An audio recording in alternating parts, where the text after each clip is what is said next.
नमस्कार। देश की बात में पहले चलते हैं उत्तर प्रदेश। यहाँ पश्चिमी उत्तर प्रदेश के फिरोजाबाद में पिछले 10 दिनों में 50 लोगों की मृत्यु हो गई है, जिनमें 40 बच्चे हैं। National Centre for Disease Control NCDC और National Vector Borne Disease Control Programme के अधिकारी, इनकी टीम्स यहाँ पहुंची। बुखार से 50 मौतों के बाद फिरोजाबाद के डीएम ने 1 महीने के लिए कूलर के इस्तेमाल पर रोक लगा दी है।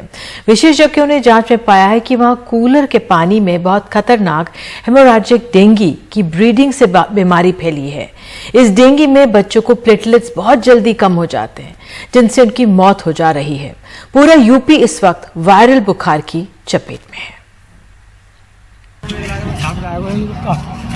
एक बाप अपनी बेटी की जान बचाने को उसे गोद में लेकर अस्पताल की तरफ दौड़ रहा है। शायद गाड़ी ना हो, शायद सवारी ना मिली हो, शायद ये लगा हो कि दौड़ के जल्दी पहुंच जाएगा। और रात के अंधेरे में वहीं एक माँ अपनी बेटी की मौत से दर्दनाक तरीके से रो रही है। उनके पास भी बेटी का शव ले जाने का इंतजाम नहीं है, इसलिए वे बाइक से उसे ले गए। जो मुझे WHO की टीम ने बताया है, उनका कहना यह है कि ये डेंगू हेमोरेजिक डेंगू है और बहुत खतरनाक टाइप का डेंगू है। और इसमें बच्चों की प्लेटलेट्स एकदम से अचानक से गिरती हैं और उनको ब्लीडिंग होती है, गम्स में ब्लीडिंग, इवन गम्स में भी ब्लीडिंग हो रही है। तो ये थोड़ा डिफरेंट टाइप का डेंगू है। फिरोजाबाद में सरकारी आंकड़ों के मुताबिक कम से कम 50 लोगों की मौत हो गई है, जबकि बीजेपी एमएलए मनीष असीजा कहते हैं कि मरने वालों की तादाद 60 से ज्यादा है। इनमें ज्यादातर बच्चे हैं। यहाँ सीएमओ दफ्तर में एक्सपर्ट्स इस पे माथापच्ची कर रहे हैं। केंद्र सरकार से स्वास्थ्य मंत्रालय से 5 एक्सपर्ट्स और यूपी सरकार के स्वास्थ्य विभाग से 3 एक्सपर्ट्स भेजे गए हैं।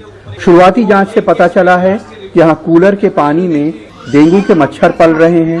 कूलर पे बैन लगा दिया गया है। जो मुख्य कारण है वो कूलर है। ये बड़े बड़े कूलर हैं और उसमें ब्रीडिंग जो है एडीज इजिप्टाई का मुख्य वो जो है फेवर्ड ब्रीडिंग प्लेस है। तो जिलाधिकारी महोदय ने अगले 1 महीने तक यहाँ जनपद फिरोजाबाद में कूलर में पानी भरना प्रतिबंधित कर दिया है और आम नागरिकों से अनुरोध है कि कूलर में पानी बिल्कुल ना भरे। यूपी के तमाम जिले वायरल बुखार की चपेट में हैं। उन्नाव में 4 दिन में 800 मरीज आए हैं। यहाँ डेंगू के लिए एक स्पेशल वार्ड बनाया गया है।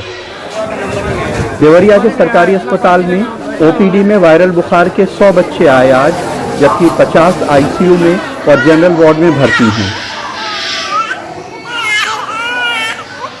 कानपुर के सरकारी अस्पतालों में बुखार के मरीजों की भीड़ है, इनमें भी बच्चे ज्यादा हैं।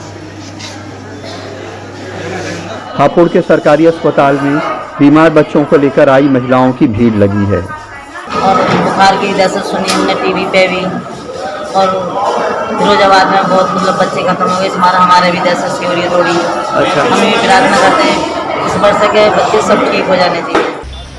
सरकार का कहना है कि डेंगू तो चिंता की बात है ही, इस वक्त कुछ और बीमारियां भी पता चल रही हैं, जिनकी रोकथाम की कोशिशें की जा रही हैं। जल जमाव के कारण मच्छर पनपते हैं और जल जनित बीमारियां भी होती हैं, वेक्टर बोर्न डिजीज भी होते हैं।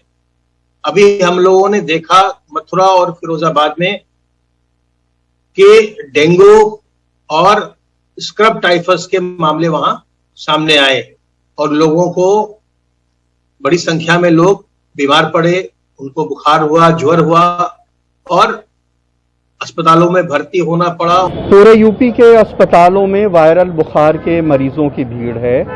डॉक्टर्स का कहना है कि यह वायरल का सीजन है और आम बात है, लेकिन कई जगह बड़े पैमाने पे बच्चों की मौत जो है वो चिंता का सबब है।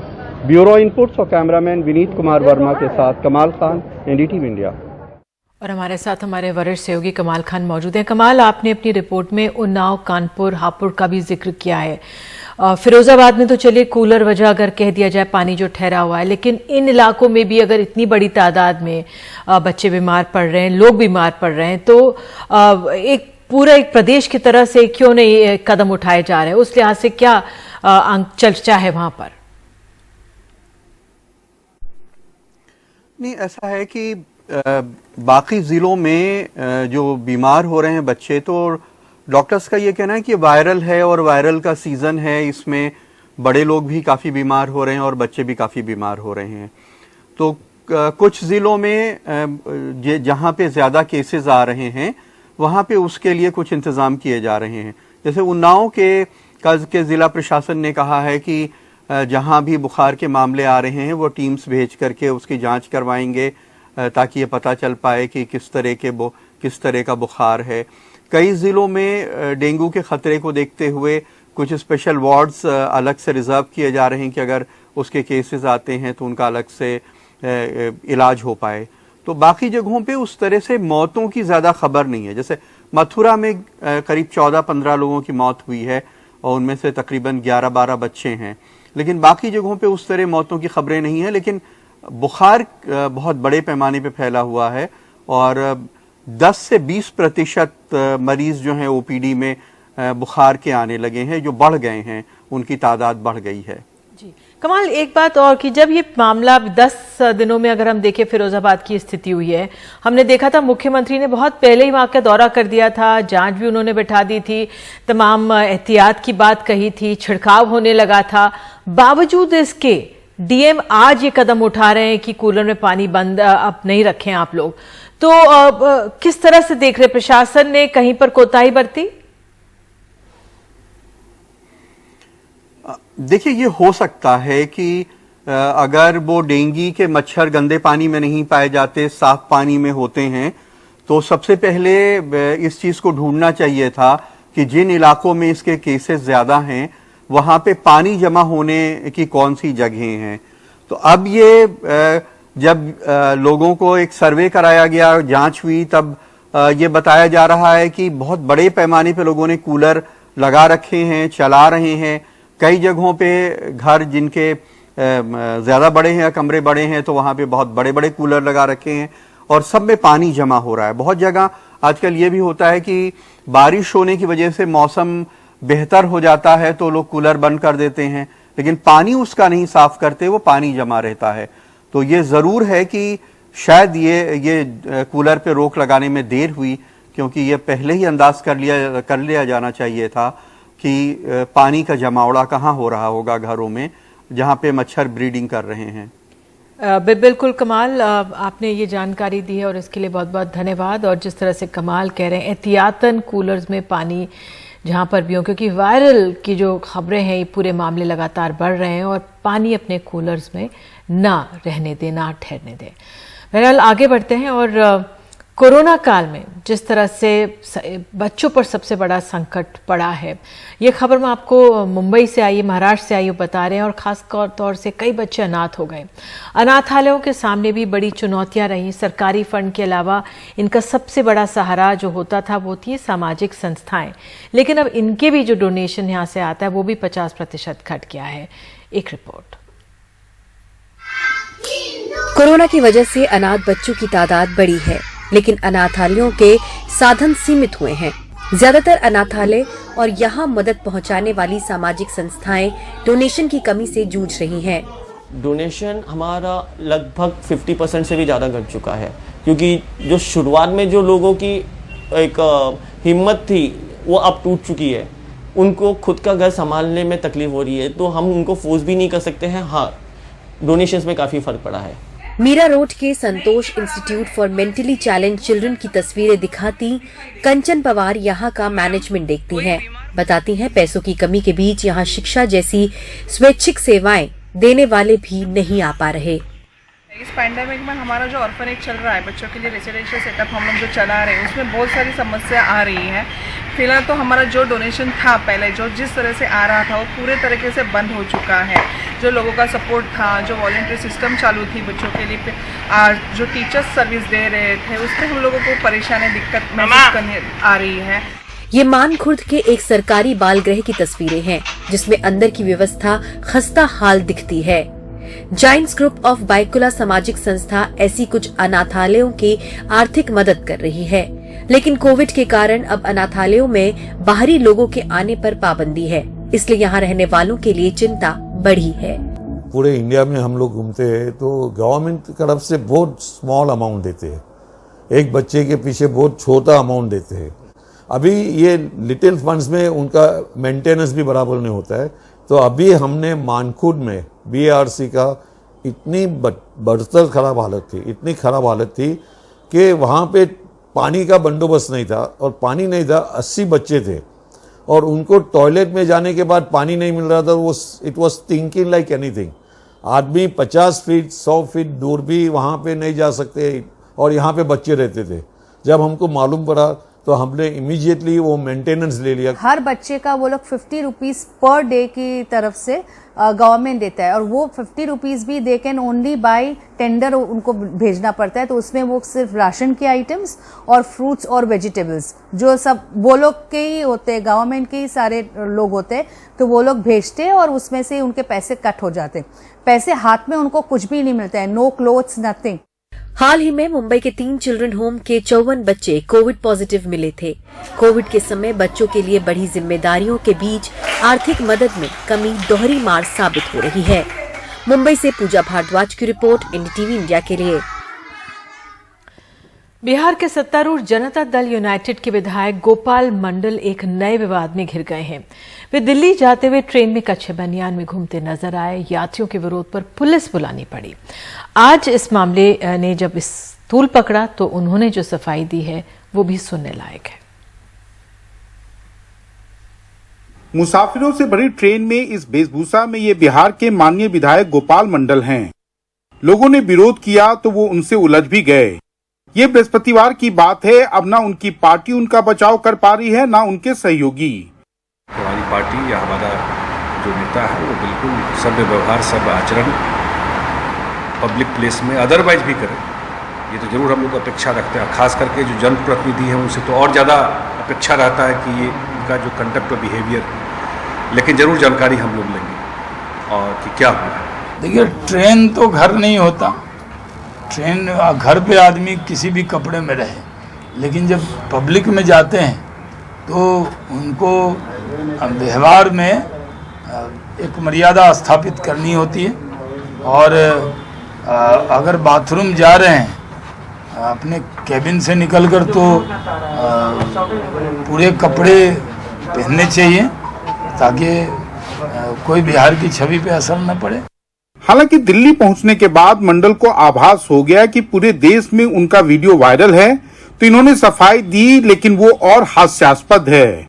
हम जल्दीबाजी में गंजी और बड़े जंगिया में, वो यहाँ तक जंगिया होता है उसमें चले गए, तो उसी में उन्होंने हाथ पकड़ लिया।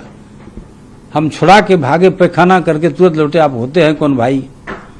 मास्क उतारे, उसके मुंह से दारू का बू आ रहा था। आखिरी सवाल की आरपीएफ के पहल के बाद ट्रेन आगे बढ़ी या फिर क्या हुआ? क्या आरपीएफ आया? हाँ, आया। दोनों का नाम नोट किया, सब किया, फिर पूरे फोर्स आए। उसमें बोले जो करना है कर लीजिए। ये परिस्थितियां थी। फिर कोई किसी को एफआईआर नहीं किया, उसको कोई दम ही नहीं था एफआईआर कर, हमको दम था, तो हम क्यों पब्लिक से उलझे? हालांकि मुख्यमंत्री नीतीश कुमार से जब उनके विधायक के इस कारनामे के बारे में पूछा गया तो उन्होंने मौन साध लिया। उन्होंने अपने विधायक को चेतावनी तक देने की जरूरत महसूस नहीं की। पटना से कैमरामैन हबीब अली के साथ मनीष कुमार, एनडीटीवी इंडिया के लिए। और देश की बात में आगे है, किसानी के उत्पाद अब अमेज़न की रिटेल चेन पर भी बेचने को बढ़ावा दे रही है सरकार। कितना फायदा होगा किसानों को, आगे देखें ग्राउंड रिपोर्ट।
देश की बात में अब खबर है मध्य प्रदेश से।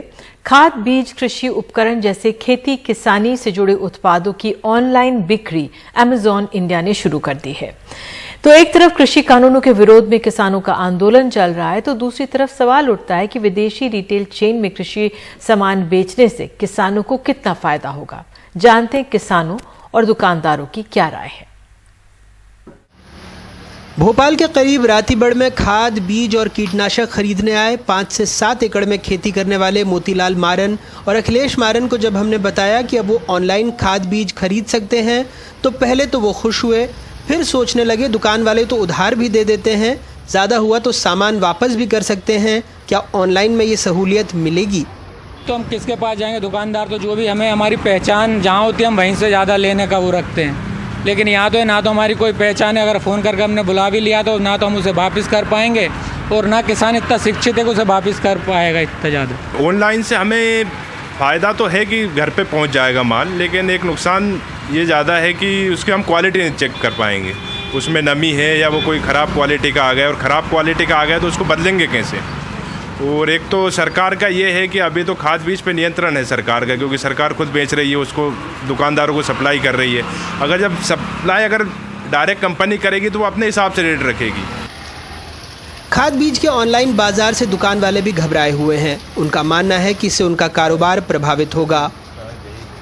ऑनलाइन की कौन गारंटी लेगा? जो भी खाद बीज दवाई आ रही है वो 100% ठीक है, सारे मापदंडों के अनुसार है कि नहीं है। हमारे यहाँ बार बार कृषि जो अधिकारी है वो चेक करने आते हैं, ऑनलाइन में कौन चेक करेगा? भोपाल से लगभग 200 किलोमीटर दूर आगर मालवा जिले के आवर गांव में बहादुर सिंह, महेंद्र सिंह दोनों बड़े किसान हैं। 100 बीघा खेत है, स्मार्टफोन चलाते हैं, सो ऑनलाइन खाद बीज पर नज़र है। क्या कह रहे हैं सुनिए। ऑनलाइन एक यूरिया खाद आया है, वो 135 रुपये किलो है। अगर वो डालेंगे तो सोसाइटी में 300 रुपये किलो में मिलता है। 300 रुपये का 50 किलो। 50 किलो हाँ। और ये 1 किलो का 135 रुपये है। तो कैसे डालेंगे, कैसे करेंगे पूरा किसान इसको? तो लागत बढ़ती जा रही है। 10,000 रुपये कुंटल के बिजवारा लेके बोया है किसान ने, दवाई डाली है, सब कटाई हकाई बोई, सब महंगाई इतनी है कि उसको काटने के बाद में अगर बेचोगे तो कुछ भी नहीं बचता है और माइनस में जाता है किसान। अभी हमने 10,000 रुपये कुंटल से सोयाबीन ली, उसको बोई, अभी आधी भी नहीं उगी, उसके बाद दवाई कितनी महंगी आ रही, कैसे क्या करेंगे हम मैनेजमेंट इसमें? तो ये सब जो लागत होती है आपका बीज और दवाई और खाद, ये कितनी लागत पहुंच जाती है 1 बीघा में? कितना आपको मिल पाता है? क्या आपको जरूरत है? सर कुछ भी नहीं मिलता। अगर दवाई इतनी महंगी मिल रही है आपके, अब एक डोज पड़ रहा है अपन को, जैसे बीघे के ऊपर जो मान लो 1,500-2,000 रुपये का डोज मिल रहा है। अब अभी दवाई छिटकते हैं अपन ने 10 दिन बाद फिर दवाई छिटकनी पड़ रही है, इतनी हिलनी पड़ रही है। यहाँ भी दुकानदारों को लगता है कि उनका बाजार चौपट हो जाएगा। वस्तु अधिनियम की वस्तु है, इसका कोटा गवर्नमेंट देती है, इसमें 75 से 80% सोसाइटियों में जाता है और 20% निजी क्षेत्रों में मिलता है, और उसमें भी भारी परेशानी आती है। उसको यदि गवर्नमेंट ऑनलाइन में परमिशन देगी तो किसानों को भी बहुत परेशानी आएगी और हम लोगों को भी बहुत परेशानी आएगी, और इतने महंगे रेट में नहीं खरीद पाएंगे। जानकारों का मानना है कि ये पहल किसानों को बड़ी कंपनी के एकाधिकार के चंगुल में फंसा सकती है। बेहतर होता कि सरकार फुटकर के धंधे से इन्हें दूर रखती। कि इसमें इस तरह की छूट जो इसेंशियल कमोडिटी या फर्टिलाइजर मार्केट पे दी जा रही है, ये गवर्नमेंट के कंट्रोल में है। प्राइस का कंट्रोल है, क्वालिटी का कंट्रोल है, इसके डिमांड सप्लाई में बहुत बड़ा इशू है। एक तरफ जो सरकार है नीम कोटेड यूरिया लाती है, कहती है कि हम लोग कालाबाजारी को रोकेंगे, जो यूरिया का दूसरे लोग उपयोग कर रहे हैं उसको रोके। कहीं इस तरह की मार्केटिंग चैनल के माध्यम से जो कृषि में उपयोग होने वाले जो सब्सिडाइज्ड प्रोडक्ट है उनको कोई दूसरे काम के लिए तो नहीं दिया जा रहा। कुछ छोटे सवाल तो पहली नजर में बनते ही हैं। मसलन ऑनलाइन नीम कोटेड की कीमत 199 रुपए से 250 रुपए प्रति किलो तक है। 20% छूट भी जोड़ ले तो कीमत हुई लगभग 159 रुपए 20 पैसे। सरकारी यूरिया 266 रुपए 50 पैसे 45 किलो, यानी लगभग 6 रुपए प्रति किलो। इससे ज्यादा वसूलना कालाबाजारी की श्रेणी में आता है। सब्सिडी हटाने पर भी ये लगभग 21 रुपए प्रति किलो मिलेगा, लेकिन यहाँ 27 गुना महंगा ऑनलाइन पर छूट के साथ। कुछ और सवाल हैं। बीज खाद के सैंपल के लिए गुणवत्ता कैसे तय होगी? किसान पूछ रहे हैं कि सरकार सस्ते दवा केंद्रों की तरह सस्ते कृषि औषधि केंद्र क्यों नहीं खोल सकती? क्या इससे सरकारी स्टोर में कार्यरत लोगों की नौकरी खतरे में नहीं पड़ेगी? बीज खाद के लाइसेंस से मॉनिटरिंग होती थी, अब ये कैसे होगी? क्या इन कंपनियों को सरकार की ओर से इसके लाइसेंस दिए गए हैं? क्या ऑनलाइन मनचाहे दाम पर उर्वरक बेचे जा सकते हैं? यकीनन ऑनलाइन किराना बेचने और खेती का सामान बेचने में फ़र्क है।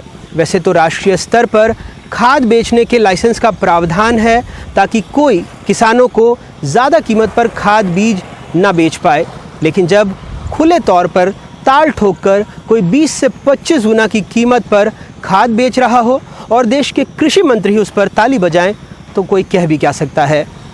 आगर मालवा से जफर मुल्तानी और भोपाल से कैमरा पर्सन रिजवान खान के साथ अनुराग तिवारी, एनडीटीवी इंडिया। और देश की बात में आगे आपको ले चलेंगे महाराष्ट्र। मुंबई से खबर है, मुंबई में लोग अपना सोना क्यों गिरवी रख रहे हैं, एक रिपोर्ट दिखाएंगे।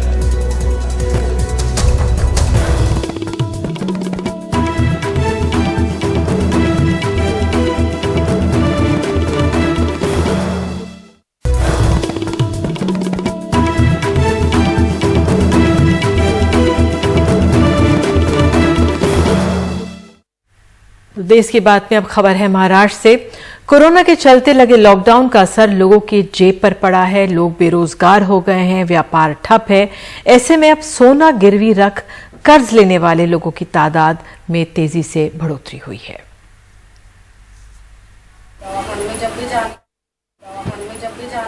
मुंबई के महात्मा फुले नगर में रहने वाली सुलोचना काले की 3 बेटियां स्कूल में पढ़ती हैं। पति सोसाइटी में माली का काम करते हैं और 7,000 रुपए कमाते हैं। 6 महीने पहले इनकी दूसरी बेटी की तबीयत बिगड़ गई। पता चला कि शरीर में खून की कमी है और आईसीयू में भर्ती करवाना है, लेकिन कोरोना की वजह से काम बंद था और घर में जमा पूंजी भी नहीं थी। ऐसे में इन्होंने अपना मंगलसूत्र गिरवी रखकर 15,000 का कर्ज लिया और साथ ही 25,000 रुपए अलग से ब्याज पर लिए।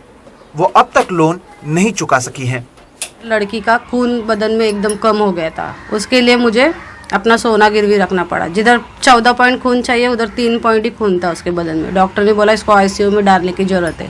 तो घर में कुछ थोड़ा सोना था, वो सोना गिरवी मारा, इधर उधर से किधर से थोड़ा मदद मिला और 25,000 रुपये ब्याज से निकाला। खाने में उसको नॉनवेज फल फ्रूट वगैरह बोला है, वो हम बराबर से नहीं दे पाते हैं। उसको हफ्ते में 2-3 बार देना बोला है, हफ्ते में 1 आध बार भी हम लोग खिला नहीं पाते हैं। इसी इलाके में हमें 56 वर्षीय शारदा वाई डांडे भी मिली। पति कपड़ों की इस्त्री करते थे, जो लॉकडाउन के बाद से बंद है। बेटा सिक्योरिटी में काम पर था, अब बेरोजगार है।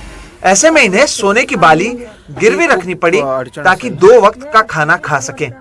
काहीतरी पोटा पाण्याला लागतेच ना, मग काय ही वस्तू नाही ती वस्तू नाही, वस्तू भूख तो लगती है ना। घर में ये सामान नहीं है, वो सामान नहीं है, उसे लेने के लिए सब गिरवी रखना पड़ा। मेरे पति की बीपी की दवाई शुरू है, मेरी भी सर्दी की दवा शुरू है, इसके लिए भी पैसे लगते हैं, इसलिए गिरवी रखा है। तेल चटनी मीठ लागतेच, त्यासाठी लागते आणि ठेवलं। पिछले 1 साल में गोल्ड लोन लेने वालों की तादाद में बढ़ोतरी हुई है। आंकड़ों के मुताबिक पिछले साल की तुलना में अगस्त 2020 से जुलाई 2021 के बीच गोल्ड लोन लेने वालों में 77% की बढ़ोतरी हुई है।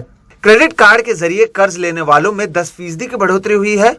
लॉकडाउन, बेरोजगारी और वेतन में कटौती को इसकी एक बड़ी वजह मानी जा रही है। पिछले 1.5 साल में कोरोना और लॉकडाउन की वजह से लोग पहले से ही परेशान हैं, तो वहीं अब सीएमआई के आंकड़ों के अनुसार केवल इस अगस्त महीने में 15 लाख लोग देश भर में बेरोजगार हुए हैं। इसमें आपको ये भी समझना होगा कि जिन लोगों ने अपना सोना गिरवी रखा है, उसका मतलब ये होता है कि अब उनके पास कोई धन नहीं बचा है। ऐसे में अगर हालात इसी तरह से खराब होते रहे तो इन लोगों की परेशानियां दोगुनी हो जाएंगी। मुंबई से कैमरा पर्सन धनेश वरहाड़ी के साथ सोहित मिश्रा, एनडीटीवी इंडिया। और देश की बात में आगे है, रेल यात्रा में इकोनॉमी क्लास में अब एसी टिकट बुक होगा, लगेगी नई बोगी।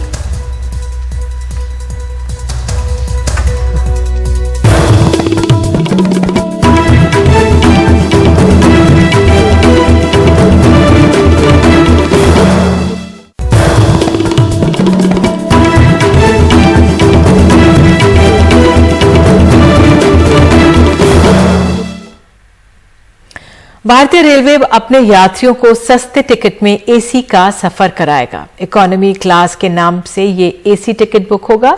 इकोनॉमी क्लास की क्या खासियत है और उसका कितना किराया होगा, देखिए ये रिपोर्ट। भारतीय रेल की ये बोगी अब कम आय वाले यात्रियों को एसी का सफर करवाएगी। थर्ड एसी और स्लीपर क्लास के बीच इकोनॉमी क्लास से ये नई बोगी की शुरुआत 6 सितंबर से होगी। फिलहाल प्रयागराज से जयपुर के बीच चलने वाली ट्रेन में इसको जोड़ा जाएगा। इसका किराया थर्ड एसी से 8% कम यानी करीब 100 रुपए सस्ता होगा।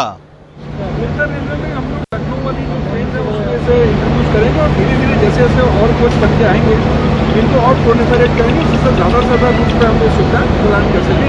आपको मालूम होगा इसका किराया भी हम लोगों ने जो AC 3 टायर है उसको थोड़ा सा कम रखा है, जिससे ये ज़्यादा अफोर्डेबल हो जाए और पैसेंजर्स कम किराए में और ज़्यादा सुविधा के साथ ट्रैवल कर सकें।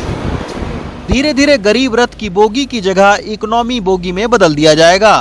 इसका किराया थर्ड AC से इसलिए कम है क्योंकि इसमें 72 की जगह 83 बर्थ हैं। कुछ सुविधाएं भी बढ़ाई गई हैं और डिजाइन में भी तब्दीली की गई है। कई बार हम देखते थे कि डिब्बे में बहुत ज़्यादा कूलिंग होती थी, ठंड लगने लगती थी लोगों की, कई बार चलता नहीं था, गर्मी लगती थी लोगों को। तो अब रेलवे ने क्या काम किया है कि आप ये देखिए फ्लिप यहाँ पर AC दे दिया है, जैसे कारों गाड़ियों में लगा होता है।